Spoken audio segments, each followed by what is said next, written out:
Hi, it's Anna here. Thanks for tuning in. So it's summertime in Australia, so I'm not sure if you're hearing the cicadas in the background. There might be a sound, so I'm sorry. If that's the case, hopefully you can still hear me properly. Um, so today I want to discuss roadblocks that we all face on this journey. I've mentioned before, this journey is very difficult, and whilst there are external factors to be aware of, the main culprit really is our own self, um, our own lower ego, our own mind.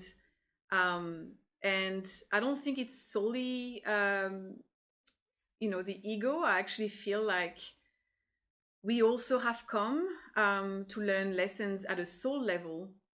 But what I've identified on this path through my own journey and observing others is that there are specific roadblocks that we should be aware of, because through that awareness comes empowerment.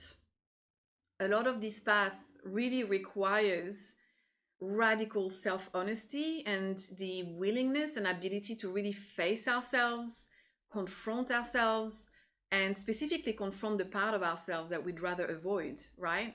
That's specifically true if you have some lessons at a soul level to learn. You really, that's the part of you that's the hardest to crack. And a big part of my intention with this channel is to unshame the path. Um, and unshaming the past is really understanding that we are all faced with all of the stuff that I'm going to be discussing today. We all faced with it at different stages, with with various degrees and intensity, but we all face it. So whatever I'm discussing today, don't feel that it's showing any you know it's not any criticism, it's not showing anything that's lacking within you. We are all facing this. This is part of the path. But I feel like I need to specifically discuss this because you will gain so much power by just understanding that, because you're going to be able to, through that awareness, spend the time to really question things. Question whether you are currently locking yourself into any of those things that I'm going to be talking about, which um, basically means that you tend to block yourself, block your growth. So the first one I want to address is perfectionism. This is actually a huge problem, especially in New Age spirituality, where I'm seeing and hearing a lot of people think that this path towards wholeness is actually coming to a place of perfected state, or becoming a perfect person who never gets angry, who never feels anything, who's just sort of floating around and loving everyone. Like, it doesn't actually work that way.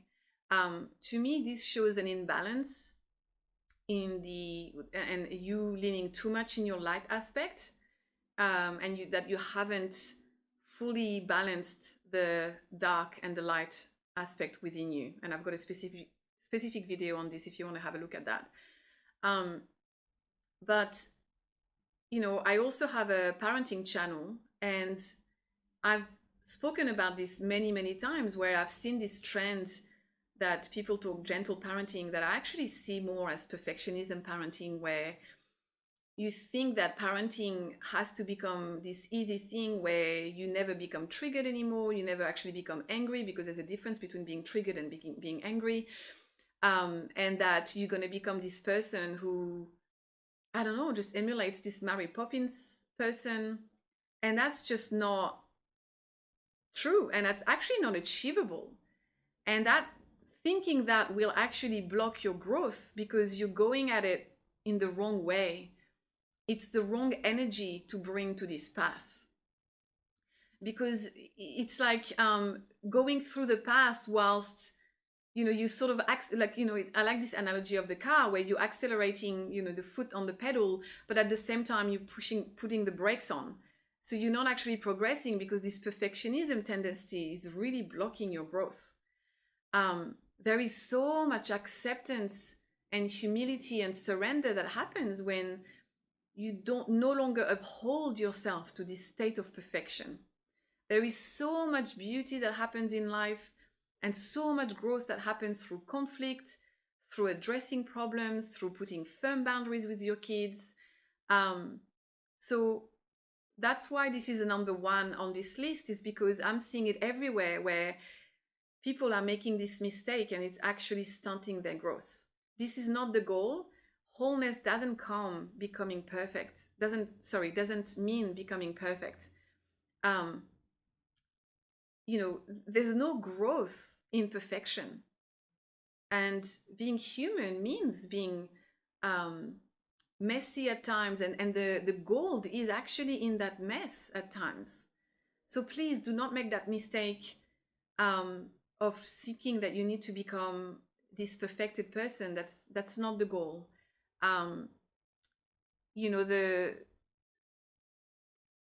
The image of enlightenment that really speaks to me is the embodiment of what Jesus was about, instead of the gurus that we see online that think that everything's okay and almost seem very checked out to me.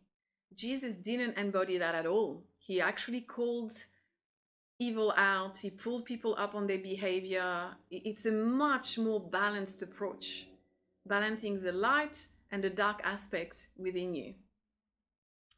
The second one that's a huge one is belief systems.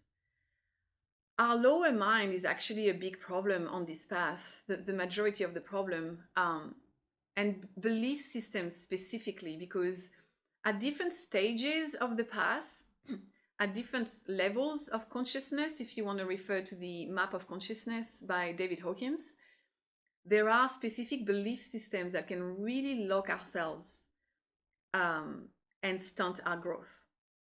And so those belief systems not only can affect our outlook on life. So for example, if you start thinking that this is a prison planet, it's going to affect your outlook on life. This is all you're going to see, right? To give us a simple example. But also these belief systems can really prevent us from facing and confronting the parts of ourselves that we do not want to face.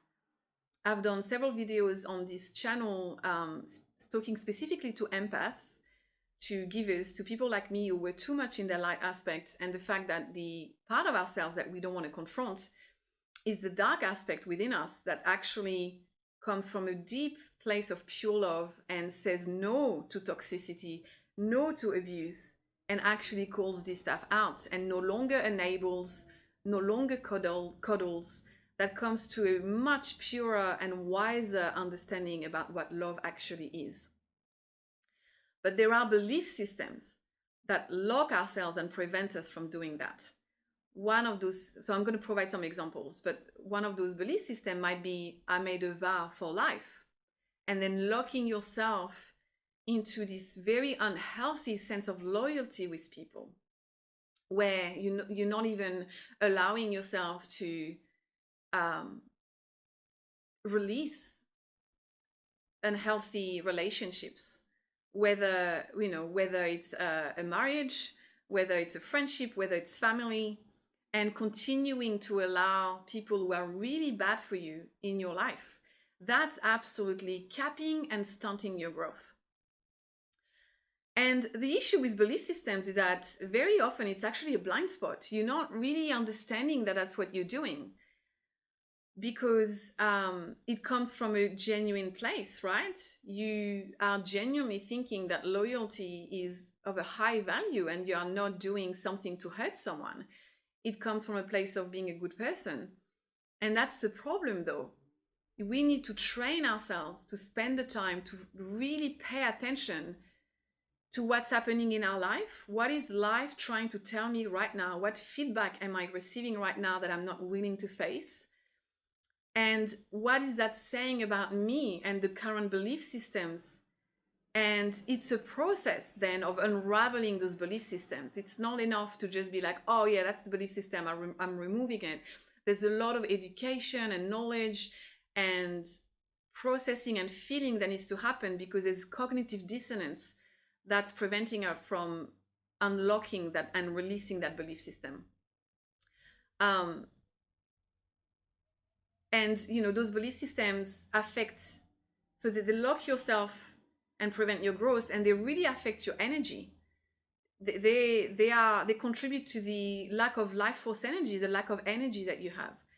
There's belief systems about what you think parenting is, or if you think that parenting actually should be easy. When I had I still have my parenting channel, I've got the link in the description of this video. But years ago, when I initially started it, I was looking at SEO terms and what were the main questions that people were asking in YouTube. And one of them was, how can I manifest easy children? And that's the problem, right? We want so much ease. And that's a very unhealthy belief system that has been programmed into us at this point, that everything should be easy and everything should be flowing. And the thing is that there's some truth to this. There's some truth to all these belief systems. There's a point in life where you reach such a deep healing and growth within yourself, where life actually really does flow a lot easier. But there's a process and then the place for everything. You can't have a good relationship or an easier relationship with your children without doing the groundwork of like putting those boundaries, putting those rules in place, having those discussions with your kids. There's a lot of work that needs to happen in that. And when you come to a place of of embodying higher levels of consciousness, you understand all of that. Higher levels of consciousness comes with high levels of responsibility, high levels of maturity, of stewardship. Like you wouldn't lock yourself into these belief systems. You would have freed yourself from all of that. A belief system that was very strong for me and that took me a long time to unravel was the belief system that hurt people. That's a really big problem for us empath givers, those of us who are too much in our light aspect. The work of Dr. George Simon really helped me unravel all of that. There's a nugget of truth in there, but it's not true for everyone. There are people who actually haven't been hurt and haven't gone through any trauma and choose to not be good. They choose to not treat people well. They choose to be to not have empathy and not have this strong sense of right and wrong and treating people well, because it actually works very well for them. So these belief systems, I've just provided a few examples. They're unique for each of us, and you have to find them for yourself. And the way to do that is to spend the time every day, to spend time in stillness, feeling into yourself and questioning, reflecting on your day and questioning, why is this happening? Why is this triggering me? Because the signs, like I said, are always there. It's either the conflict that are repeating with your kids or with your partner, and there's a recurring theme that tends to happen when it's something you need to pay attention to. Or on social media, there's specific sayings or specific topics that are particularly be triggering you. This means that there's something there for you to unravel. And just having the awareness to understand that belief systems are what actually locks us into a certain way of seeing things and behaving. Just that awareness is enough to start the process of unraveling it. Now, I just want to make something clear, that it's not pleasant. When you unravel those belief systems, it's actually quite painful. Truth hurts. It's very true. And there are times when you're going to unlock something and you're going to want to throw that book across the floor, because you're going to realize that you've accepted so much for so long through that belief system. Now, the second one that I want to discuss is actually kind of linked to belief system, and it's identity. And whenever we make a process or a belief system an identity, we lock ourselves in even more into it. And it becomes even more challenging to unravel it. So to give an example, that identity might be being the good person or being the empath. That's why I don't really like having labels, but I need to use those labels so you understand what I'm talking about. Because Because when you actually lock yourself into, I'm the person who gives so much and loves everyone, and I'm the person who embraces forgiveness and compassion for all. If you lock yourself into that identity, and your soul journey in this lifetime is to actually wisen up and understand that you cannot love everyone, that you also have to protect yourself in the process, that true love is not enabling and coddling and enabling evil and toxic behavior and really problematic behavior. You're not going to be able to do it. If you lock yourself into that identity, it becomes very challenging to confront that part of yourself that you don't want to face. So again, I'm bringing awareness to this because awareness is always the first step. And when you become aware of this, you can ask yourself the right questions to start unlocking this. In spirituality on social media, I'm seeing a lot of people lock themselves into identity of the generational curse breaker, or they actually change their names, or they sort of like take on a persona. And that's obviously an extreme example of this, but it's just to make a point of what that looks like. Being the generational curse breaker can become problematic in itself. And again, there's always a nugget of truth there, because there can be a high level of expectation where, and that goes hand in hand with perfectionism, where you think that because you've done all this work, then you can prevent your own children from going through any of their own soul lessons that they've come to learn. And that brings a lot of expectations and a lot of expectations of the process, of yourself, of others. And it becomes really painful, actually, when you see that you don't have that level of power. So technically, everyone is supposed to be a generational curse breaker. The actual point of life is to be born, like when you're born, is to actually make this world a better place in your small field of influence, right? So technically, everyone should be a generational curse breaker in their family. They should always, and I actually tell my kids that, you will even do better than I do. Like, that's actually the point of life. So being aware of that and knowing that you can sometimes lock yourself in identities, and spending the time to question that and question yourself and try to face that and see where you've locked yourself in identity is very powerful on this journey. Another one that I want to point out is the intellectualization of everything. So a big part of this path is actually gathering knowledge, because obviously you don't know what you don't know, and you need to expand that awareness. And through knowledge, you actually unravel those belief systems and those identities and the wounds and all the stuff that needs to be purified and refined within. But the problem becomes when that process becomes just an intellectualization of things at the expense of embodiment. Because spirituality is not about absorbing knowledge. It's actually about transformation. It's about letting that knowledge transform you from the inside out. So, there are people who actually are very good at talking about a lot of knowledge. They can digest knowledge and talk about it, but it comes from an intellectual point of view. And you know that when they're able to say all these things, but their life is in shambles, for example, like just to provide an extreme example to make a point.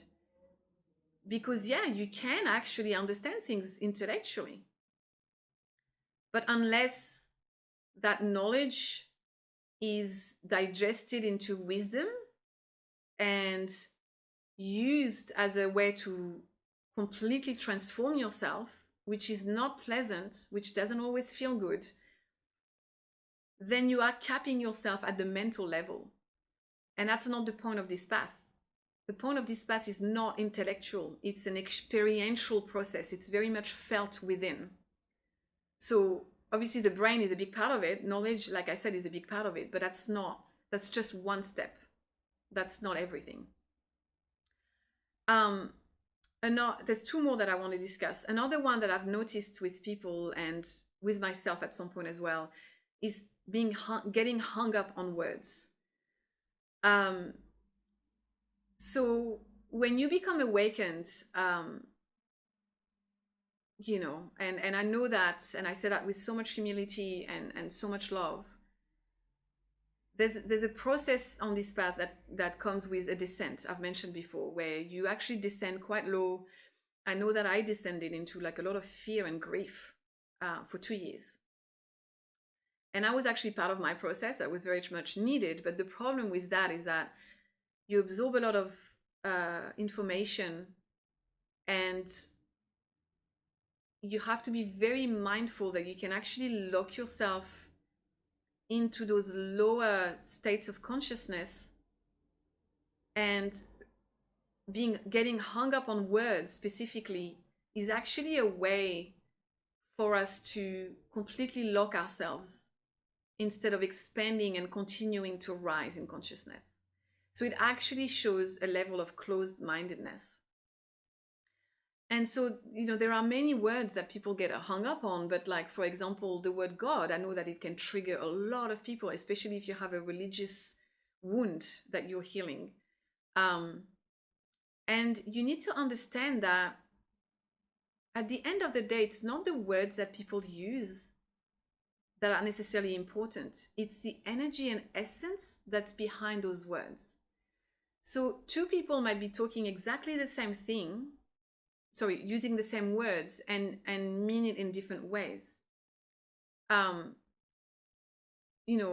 I discussed my experience resurrecting the dark feminine inside of me and putting those firm boundaries, resurrecting that power inside of me, I'm going to use words like I felt that fire and that dragon energy, and I know that it can trigger people, right? Say, for example, if you've decided that all reptilians are bad, and I'm using the word dragon energy, that can be a trigger for you. But what I mean by that, I don't mean anything about entitlement. It's the same with the word dark feminine. I'm seeing people on social media, they're talking about dark feminine, but I can tell that either they don't understand it because they talk from an intellectualization point of view, and that can be very much seen by them still accepting breadcrumbs in their life, or staying in a toxic relationship because they think that it's their job to stay there for their husband. But also I'm seeing others use the word dark feminine, and it very much comes from a place of entitlement, meanness, abuse, actually becoming exactly who they didn't want to become in the first place, becoming the person that hurt them. When I'm talking about dark feminine, I'm talking about a place that comes from a pure place of self-love. It doesn't come from a place of hatred towards others. So I'm just using that as an example of a word, the same word. The word is actually neutral, that multiple different people are using, and we all actually mean something different. So that's why you should really pay attention to what words you're getting hung up on, because that's actually a sign that there's something there for you to look at and explore and unravel. Why is this upsetting me so much? Because there's something there for you. There's something there for you for your own growth. And coming to a place where you understand that words are neutral and you don't pay attention necessarily to the words per se, but to the actual energy and essence that someone's bringing behind the words. That's a much more empowering and open-minded place to be. The last one that I want to discuss is spiritual ego. So again, I want to explain that all these various I guess frameworks and energies and things that are roadblocks on this path all affect us in one way, shape, or form. And there are people who are going to be more susceptible to different ones of the ones that I've listed based on our own wounds and our own path, I guess. But there's always an element of it that's affecting all of us. So spiritual ego is one of them, where you can see it affecting people in really big ways, and it becomes really obvious when you can tell, like, they're really into their ego, and they think that this self-appointed guru, or they've placed themselves into this identity of like, I'm here to save the world, and you can see it's obvious, right? It's really obvious in the way they talk, in the energy they bring behind it. But I don't necessarily want to talk about the obvious aspect here. I want to talk about the much more subtle ways that actually affect all of us and that we need to be mindful of, even the ones of us who are actually quite pure in our heart. And the reason why I'm talking about this is because these are roadblocks on the path that we need to be mindful of if we want to continue growing and evolving on this path and not stay stuck too long in one rung on the ladder, so to speak. And so this spiritual ego might come like with more subtle forms, like like being the generational curse breaker and having that identity might be a subtle form of spiritual ego, actually. And I'm saying that with so much humility because that one was actually quite painful for me, being born in a very abusive family, and that identity of the generational curse breaker actually helped me at some point to like embrace that and do the work because it was so hard. But then I realized that it was an identity when various things in my family, and I'm not talking about my kids, I'm talking about my mother, actually didn't happen in the way that I thought, and it created so much pain in me. And I realized the pain is because I made it an identity, and it's kind of like technically a little bit of spiritual ego. So I'm using myself as an example so you understand that we all are presented with these things in one way, shape, or form. And it doesn't mean I'm not shaming anyone. Actually, I'm unshaming the path, because that's the way to your liberation, and that's the way to more growth.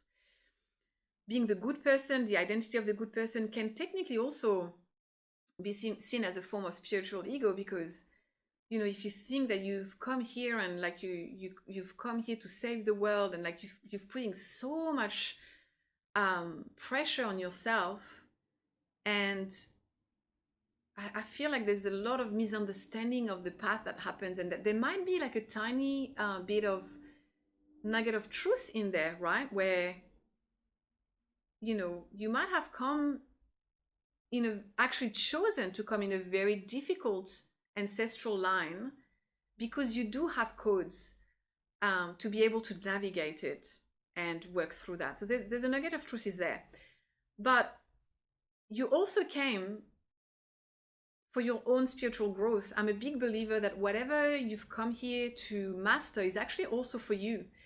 The best teachers, the ones who teach about things, they don't learn about something that's completely unrelated to them to help some other people that are struggling about something that's unrelated to what they've gone through. It's directly linked to what you've come here as a soul to actually learn. And like I've mentioned, for me, it was very much realizing that it's not wise to love everyone, to actually combine wisdom with love.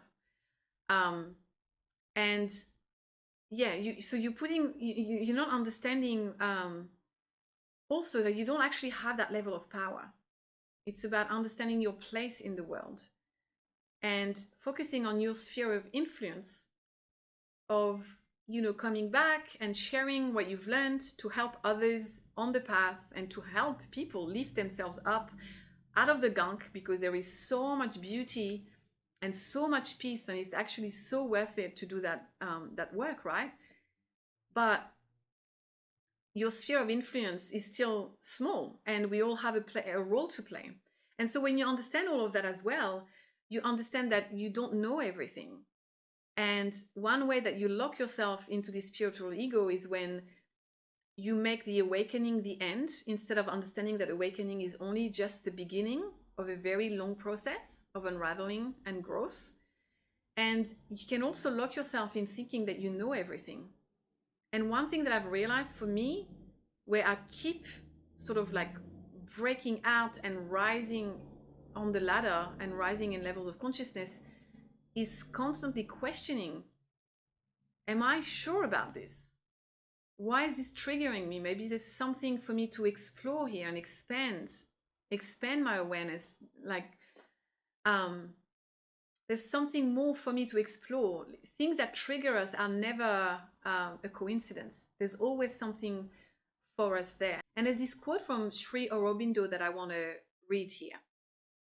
Our actual enemy is not any force exterior to ourselves, but our own crying weaknesses, our cowardice, our selfishness, our hypocrisy, our pure blind sentimentalism. And for those of us who are on the purer side of the spectrum,